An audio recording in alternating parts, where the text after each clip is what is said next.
Well, Senator Scott said it well. I need to keep that chart up here, though. You taking it away? There it comes.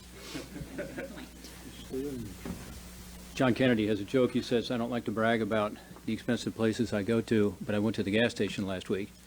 And there's a lot of truth to that. I mean, I filled up my pickup truck about 3 weeks ago now. I haven't driven much since because I'm not wanting to fill it up again. It's $94. And, you know, to the guy or the woman who is commuting, who has a fixed income or middle income, lower income families I represent, you know, that's a killer. They are spending more and more, not just on gas. This is about utility bills, too. In Ohio, our utility bills have gone up about 40%. A lot of that's natural gas.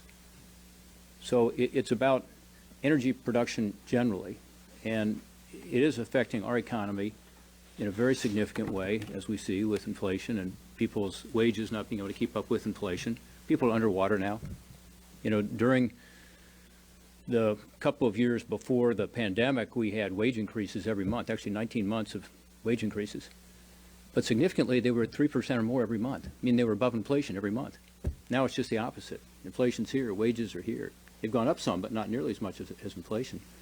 I like these charts because they show two things. One, they show that the truth is not that this is because of the Ukrainian war. I mean, it was already going up, and in fact, it was on an upward trajectory, okay?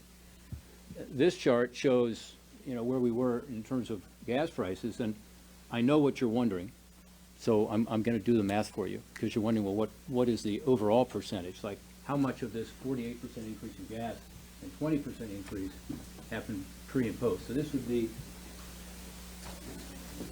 62%. So 62% of the increase happened before the invasion, remembering that it was already going up, so it would have gone up some since then. And this is 38% after the invasion. Now, I'm not saying that what Russia did helped in terms of energy prices. It definitely has an impact, definitely, including our decision, which was the right decision for our country and for the national security of our country, to cut off our Russian oil coming into this country and then revenue going back to Russia to fund the war machine. But this is what the facts indicate, so it's not accurate for the Biden administration to say, this is Vladimir Putin's gas increase. It just isn't accurate. Does it contribute? Absolutely, it contributes. But the majority of it was already happening and the trajectory was already increasing. There's another issue that I'd like to mention, because we're at war here in Ukraine with Russia. We're trying to help Ukraine all we can. We're trying to ensure that the revenues that Vladimir Putin gets from the rest of the world dry up through sanctions, right? So this war machine isn't being funded, and he can't continue to kill innocent civilians, as he is doing every single day, every single night, bombing schools and hospitals and apartment buildings. Well, our biggest challenge, as I see it right now, is military assistance, which we're starting to do more of. I wish we could do even more, and I think we can. But second is the revenues coming into his economy. You probably saw they're going to reopen their stock market in Russia. You probably saw the ruble was viewed as stabilizing this week. Why? Because he's getting a lot of revenue from his oil and gas sales to Europe, to Asia, India, China. That's funding this war machine. So what's one of the answers to that? One of the answers is, I hope, one that the President of the United States will talk to his NATO colleagues about tomorrow and make a very strong case that they need to embargo the Russian oil and gas also. Because if they don't, and if other countries around the world don't, he'll continue to have the money to send those missiles to kill those innocent civilians, right? That's his number one revenue source. It's their number one export. So we can come up with all sorts of ways to take away most favored nation treatment. I support that. To do away with the tax treaty, I support that.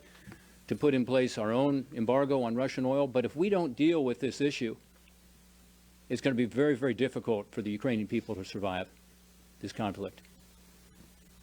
One way to do it is to tell our NATO partners, if you get away from your dependency on Russian energy, we'll be there. And our allies will be there. countries in the Middle East, as an example, like Qatar, who have said that they're happy to send liquefied natural gas into Europe to help to backfill some of this loss of energy they're getting from Russia if they make the right decision. We need to do the same thing. The export terminals for LNG are able to be constructed very quickly. We can construct more of them.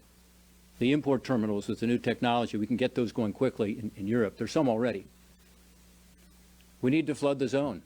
We need to provide the Europeans more energy from this country. But we can't do that if we have an administration that's saying, on the one hand, we want to beat Putin, and on the other hand, we want to stifle energy production in this country. Because those allies of ours depend on natural gas from Russia. They need it. We need to provide more production in this country to be able to provide them the energy that they need to be able to say no to Putin.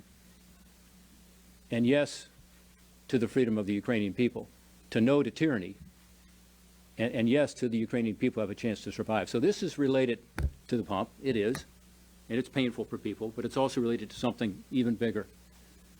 And that is the ability for us to be effective at stopping this cowardly and brutal invasion of Ukraine. Thank my colleagues.